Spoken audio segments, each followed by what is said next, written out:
Hold on. Because every religion is a way to arrive at God.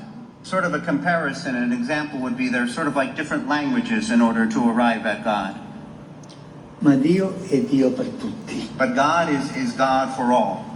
Pope Francis kicking off the most ambitious trip of his pontificate with Indonesia, the world's most populous Muslim majority country, where his message centered on how different religions can coexist. Rispettandone. The Pope stopping by the largest mosque in Southeast Asia. And if God is God for all, then we're all sons and daughters of God. Ma il mio Dio è più importante del tuo. But my God is more important than your God. È vero quello? Is that true? C'è un solo Dio. There's only one God, and each of us is a language, so to speak, in order to arrive at God. Qualcuno Muslim, Indi, qualcuno cristiano, Indo, ma sono Christian. diversi cammini. They're different paths. Understood? This took place on September Visiting the 13th. Tunnel of Friendship, linking it to a nearby Yesterday. cathedral, and sharing this sweet moment with the country's Grand Imam. Two leaders practicing what they preach as they called for greater interfaith dialogue. In diverse regioni.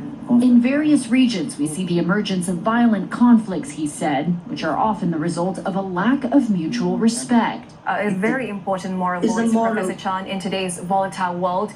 Dr. Hedges, perhaps we can bring you into the conversation as well. You know, Pope Francis came with a message of hope, and interreligious harmony has been The a Antichrist. key theme throughout his tour. I think it's important to stress that this interreligious dialogue is not just a feature of the Pope's visit here in Southeast Asia. This has been a key part of his work as the Pope in his role as the leader of sort of all the world's sort of Catholics. Ever since he's become the Pope, he's wanted to strengthen interreligious relations. And I think we can see in his first stop in Jakarta, where he meets with very important sort of imam there in the largest sort of mosque in the region. And of course, on his last day here in Singapore, he's engaging with youths from many different sort of communities, not just Catholics, at the Catholic Junior College. So sort of, if you like, interreligious dialogue starts and ends his entire tour. So he is, in fact, a world leader and someone that one should listen to. I was quite Not- struck, for instance, in his January address, I saw that he said he was concerned with escalating crises in the world, and that he was concerned that World War III seemed to be fought piecemeal with so many conflicts growing. So that startled me a bit. We want to peace for the world, especially for the poor.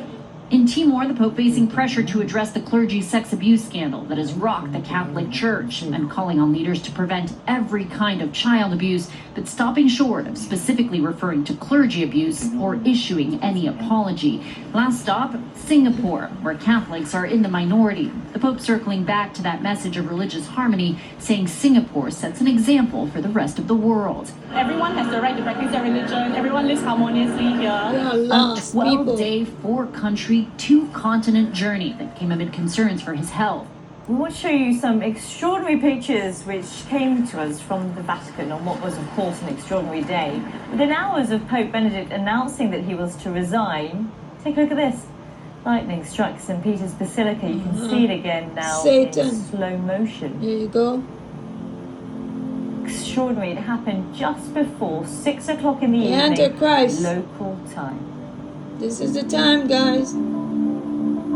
Buckle up.